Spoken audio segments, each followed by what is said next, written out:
Hi అండి. Hi అండి. So ఏంటి అసలుకి ఇక్కడ ఫ్రెష్ ఎయిర్ అంటేనే అమ్మ బాబోయ్ అని చెప్పేసి ఇంట్లో తలుపులు వేసుకొని ఈవెన్ డోర్స్‌కి కూడా మ్యాట్స్ పెట్టుకోవాల్సిన పరిస్థితి ఉంది అనడం.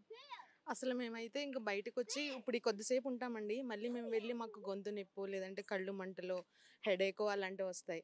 అసలు ఉండలేము. పిల్లల్ని తీసుకొస్తాము పార్క్‌కి కొద్దిసేపు ఆడుకుంటారు. ఓకే. హ్యాపీగా ఉన్నామనుకుంటాం. మళ్ళీ వెళ్ళగానే వాళ్ళకి ర్యాష్ ఒస్తాయి బాడీ మీద, కంట్లో వాటరొస్తాయి. ఇంకా చెప్పలేము. నెక్స్ట్ డేకి జలుబొస్తది, దగ్గొస్తది, ఫీవరొస్తది. అసలు ఏంటన్నది మాకే తెలీదు. సరే అని హాస్పిటల్‌కి తీసుకెళ్తాము. తీసుకెళ్తే ఏమీ లేదు. ఈ చిన్న చిన్న వాటిలకి ఎందుకొస్తారంటారు. మళ్ళీ మేము ఇంటికొస్తాం. మళ్ళీ రొటీన్. ఇదే లైఫ్. మేమందరం ఉన్నామా హెల్తీగా వచ్చాము ఇక్కడికొచ్చిన వాళ్ళందరం. చాలా హెల్తీగా అందరూ మాకంటే 30 అంతే ఉంటాయి ఏజ్. అలాంటిది వచ్చిన 2 ఇయర్స్‌కి మేము ఇప్పుడందరం సిక్ అయిపోయాము. ఏంటి ఇక్కడికొచ్చాక సిక్ అయిపోయాము, ఇలా అనుకున్నాము. బోన్ వెయిట్ తగ్గిపోతుంది పిల్లలకి. మాకు కూడా అసలు చాలా సిక్‌నెస్ అనేదే వచ్చింది. ఇంకా వాటర్ అంటారా వాటరే లేవు. అసలు ఇక్కడ వచ్చే బోర్ వాటర్ టచ్ చేయాలంటే కూడా భయపడే పరిస్థితి. అసలు ఆ స్మెల్ చూస్తేనే వామిటింగ్ వచ్చేస్తది. అంత దారుణంగా ఉంటది. అసలు ఆ చూస్తే స్మెల్ చూస్తే మనము ఈవెన్ ఇక్కడ ఉంటది వాటరు. ఎక్కడో ఉంటాము స్మెల్ వస్తది. వెంటనే వామిటింగ్ వస్తది. కళ్ళలో మంట కూడా తెలుస్తుంది వస్తది. కొంచెం దూరం నుంచే. ఇప్పుడు సపోజ్ మీకు ఎగ్జాంపుల్ మీకు చూపించడానికి ఇక్కడ అక్కడ ఆన్ చేశారనుకోండి, అక్కడున్న వాళ్ళకి కూడా గాలిలో ఆ వాటర్ డ్రాప్లెట్స్ వెళ్తాయి కదా, దాంతో కళ్ళ మంటలు, శ్వాస కూడా ఇబ్బంది అవుతుంది. మాస్క్ పెట్టుకున్నా కూడా ఇట్ కెన్ నాట్ కంట్రోల్. అది పరిస్థితి. అది వాటర్ పరిస్థితి. గాలి అంటారా, గాలి రికార్డ్స్ ప్రకారం వదిలేద్దాం, అలా సన్నగా వస్తుంది ఒకటి, మోడరేట్గా వస్తుంది 2, హెవీగా వస్తుంది 3. సో ఈ ఆల్ స్టేట్స్లలో కూడా మేము ఏమి పీల్చుకునే పరిస్థితి లేదు. సన్నగా వచ్చేది భరించలేము, హెవీ వచ్చింది అసలే భరించలేము. అసలు వాంతులు, విరోచనాలు, పడిపోవడాలు, ఇవన్నీ ఒక ఎత్తు. అయితే మేమంతా ర్యాలీ చేసుకొని వెళ్ళామా, సరే ఒక కంపెనీ తీసేశారు, ఒక కంపెనీ తీసేస్తే కాదండి, అన్నీ తీసేస్తే కదా సొల్యూషన్. 1 కంపెనీ తీసేస్తే వాసన ఆగదండి, వాసన మిగిలిన ఇటుపక్క ఉంది కంపెనీ, ఇటు ఉంది, ఇటు ఉంది, ఇటు ఉంది. మీరు తర్వాత మీడియా కవరేజ్ చేయండి, చుట్టూ ఉన్నాయి కంపెనీలు.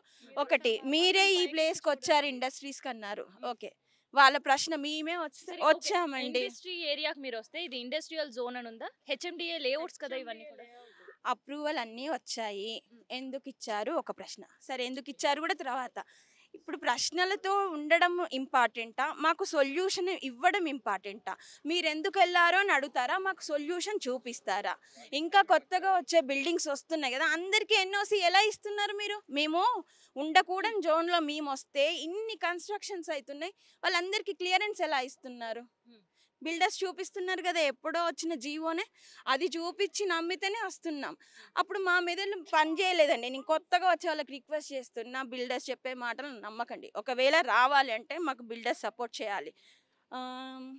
రియల్ ఎస్టేట్ పీపుల్ ఉంటారు కదా, సపోర్ట్ చేయాలి. ఇన్ ద సెన్స్ వాళ్ళకి తెలుసు పాపం, వాళ్ళు కూడా నమ్మే కడుతున్నారు, నమ్మే అమ్ముతున్నారు. మేము వచ్చినప్పుడు మాకు ఇవన్నీ మాట్లాడతాం కదా, మీడియా తరపున వచ్చినప్పుడు మాకు అరే మా సమస్య అందరికీ రీచ్ అవుతుందని మేము మాట్లాడితే సావండి అంటున్నారు. సస్తే పరిష్కారం వస్తే సావడానికి కూడా సిద్ధం ఉన్నామండి. తర్వాత వచ్చే వాళ్ళకి పరిష్కారం చూపి తర్వాత అంటే ఏ 100 సంవత్సరాల తర్వాత వచ్చే వాళ్ళకి కాదండి, ఈ సంవత్సరం ఈ 6 నెలల్లో వచ్చే వాళ్ళు ఉంటారు కదా, వాళ్ళకి పరిష్కారం ఇవ్వండి, మేము పోతాం, మేము చావడానికి సిద్ధంగా ఉన్నాం, ఇవ్వండి పరిష్కారం. లేదు ఉన్న బిల్డింగ్స్కి మేమే ఇక్కడికి వచ్చాం, ఇండస్ట్రీస్ దగ్గర మాదే తప్పు, ఓకే మాదే తప్పు, తీసేయండి మొత్తం, ఇళ్ళని తీసేయండి, మొత్తం తీసేయండి, ఇండస్ట్రీస్ని తీయకండి, ఇళ్ళని తీసేయండి. ఇదే ఎంత ఆవేంతో మాట్లాడుతున్న మాట అండి. నేను నిజంగా చెప్పిన మాట, తీసేయండి అంటే నేను కూర్చొని నేను కట్టుకున్న ఇల్లు నా చెట్టును పెగిలించండి అని నేను మాట్లాడుతాను. ఎంత ఆవేదన ఉంటే వస్తుందా మాట, అది మాట్లాడండి అందరితో, అందరికీ ఇదే సమస్య. 35 years లోపేనండి, చిన్న పిల్లలు. మేము అడిగినప్పుడు కూడా అది మూవ్ అయిపోతాయి, వాటర్ ప్రాబ్లం లేదు అన్నీ చెప్పారండి.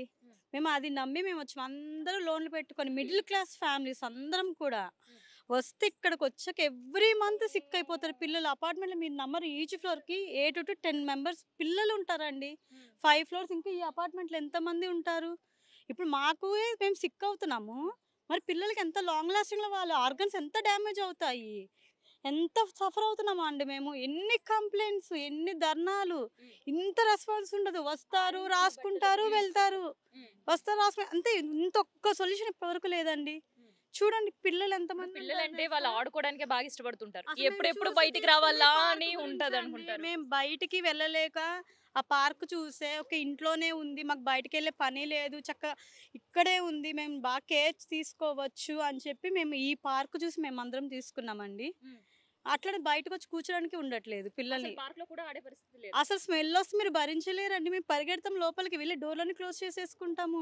ఇప్పుడు ఒకే కార్నర్ పెట్టాను కాదు, ఆ చివరి వరకు ఇటు ఆ చివరి వరకు కూడా ఓకే ఇటు నుంచి వచ్చింది ఏదో కార్నర్ అనుకుంటారు, కాదు ప్రతి ఒక్కరికి ఏ ఫ్లోర్ అయినా ఆ మూల కూడా వస్తుంది.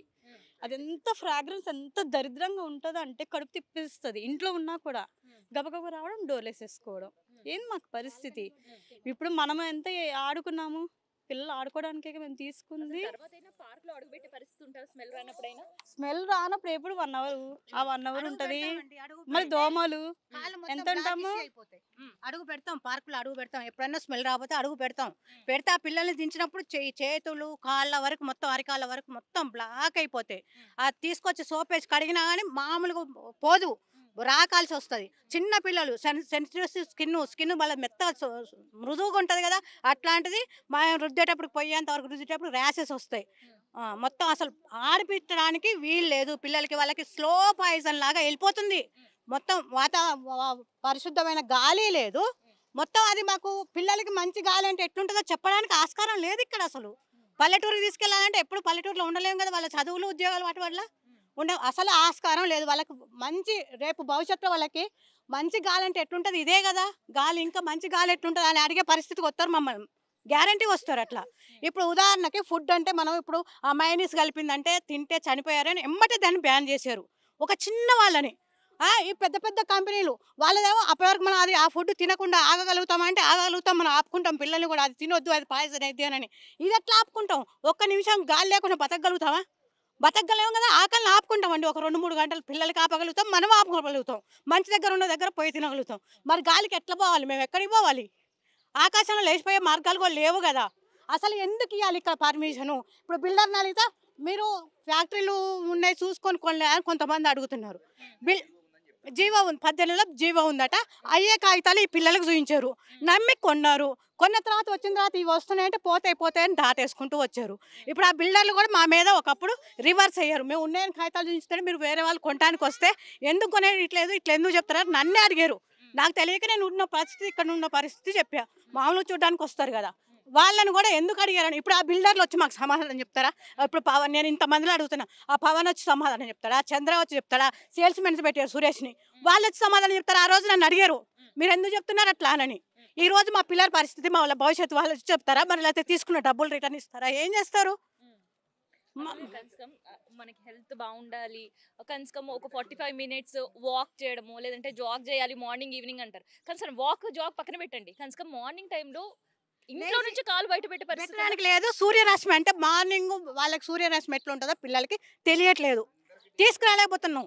మార్నింగ్ సూర్యరశ్మి మంచి ఆహ్లాదకరంగా బాగుంటుంది కదా, సన్ రైజెస్ వచ్చేటప్పుడు ఆ సన్ రైజ్ని కూడా మేము చూపించలేకపోతున్నాం. మా చందమామ వస్తుందా పౌర్ణమి రోజు, ఆ ఫుల్ మూన్ని చూపించలేకపోతున్నాం. ఏం చెయ్యం మేము పరిస్థితి. చిన్న పిల్లలకి సరదాగా చెప్పుకుంటే అమ్మమ్మలు తాతయ్యలు ఉన్నప్పుడు సరదాగా ఫుల్ మూన్ చూపించుతారు, సన్ రైజింగ్ చూపించుతారు, బయటికి తీసుకెళ్తారు, సన్సెట్ అన్నిటిని చూపించుతారు. అవన్నీ ఆ పరిస్థితులు అన్నీ పోయినాయి. ఇక్కడ ఉండే పిల్లలు మొత్తానికి పోయినాయి, అసలు ఒక్కళ్ళకి కూడా లేదు. ఇప్పుడు చిన్న మైనీస్ వాళ్ళని బ్యాన్ చేశారు. ఇప్పుడు వాళ్ళ ఫుడ్ సెక్యూరిటీ వాళ్ళు వాళ్ళ వర్క్ను వాళ్ళు మంచిగా మా లాంటి వాళ్ళకి మంచి వాళ్ళ పవర్ని చూపిస్తున్నారు, క్లోజ్ చేయించారు. ఈ మరి పొల్యూషన్ బోర్డు వాళ్ళు ఏం చేస్తున్నారు? నిద్రపోతున్నారా? అసలు ఎందుకు ఇచ్చారు? పొల్యూషన్ బోర్డు వాళ్ళు సర్టిఫికేట్ చేస్తేనే గవర్నమెంట్ ఏమైనా తీసుకొచ్చేది. పొల్యూషన్ బోర్డు వాళ్ళు ఎందుకు చేయట్లేదు ఆ పనులు? అంటే బడా బాబులు కాబట్టి వీళ్ళ దగ్గర నుంచి లంచాలు పోతున్నాయా? ఏం చేస్తున్నారు? మేము మొత్తుకుంటున్నాం, మా పిల్లలు మా ప్రాణాలు పోతున్నాయిరా దేవుడా బాబు అని మొత్తుకుంటున్నాం. మొత్తుకొని బాగా స్మెల్ వచ్చినప్పుడు ఫోన్ చేస్తే అసలు రారు, స్పందించరు. కంట్రోల్ బోర్డు అసలు రారు, స్పందించరు. వచ్చినా కానీ ఇక్కడ తీసుకుంటారు, 0 రిపోర్ట్ ఇస్తారు. ఎందుకు? అక్కడే రాగానే మొత్తం కవర్ చేసుకుంటారు. అమ్మో ఇంత వాసనలు ఎట్లుంటున్నారు, ఏం చేస్తున్నారు ఏమని. బయటకు వెళ్ళిపోయిన తర్వాత 0 రిపోర్ట్ ఇస్తారు. ఉన్న వీళ్ళకి చూపించిన రిపోర్ట్లు కూడా వీళ్ళ మిషన్లో వాళ్ళు తెచ్చిన మిషన్లో చూపించిన రిపోర్ట్లు కూడా అధికారులకు పై అధికారులకు చేరవేయట్లేదు. వాళ్ళు తలుచుకుంటే పొల్యూషన్ బోర్డు వాళ్ళు తలుచుకుంటే ఇప్పుడు మాకు ఫ్యాక్టరీలన్నీ తీయదలుచుకుంటారండి, తీసేస్తారు. వాళ్ళ వల్ల కావట్లేదు. అసలు వాళ్ళు ఏం చేస్తున్నారో అర్థం కావట్లేదు. వాళ్ళకి ఈ బాబుల నుండి లంచాలు పోతున్నాయి. నేను చెప్తున్నా ఓపెన్గా, నా మనసులో అదే ఉంది. వాళ్ళ నుండి లంచాలు పోతున్నాయో ఏం చేస్తున్నారో అందుకే వాళ్ళు రావట్లేదు, చూడట్లేదు. మా పిల్లలకు అసలు ముందు ఫ్యూచర్ అంటూ లేదు అనిపిస్తుంది దీంట్లో ఇక్కడ ఉంటే మట్టికి. మరి మాకు ఏం దారి చూపిస్తారు రేవంత్ రెడ్డి గారికి? మీడియా ద్వారా ఈ మా సమస్య రేవంత్ రెడ్డి దగ్గరికి వెళ్తుందని మేము కోరుకుంటున్నాం.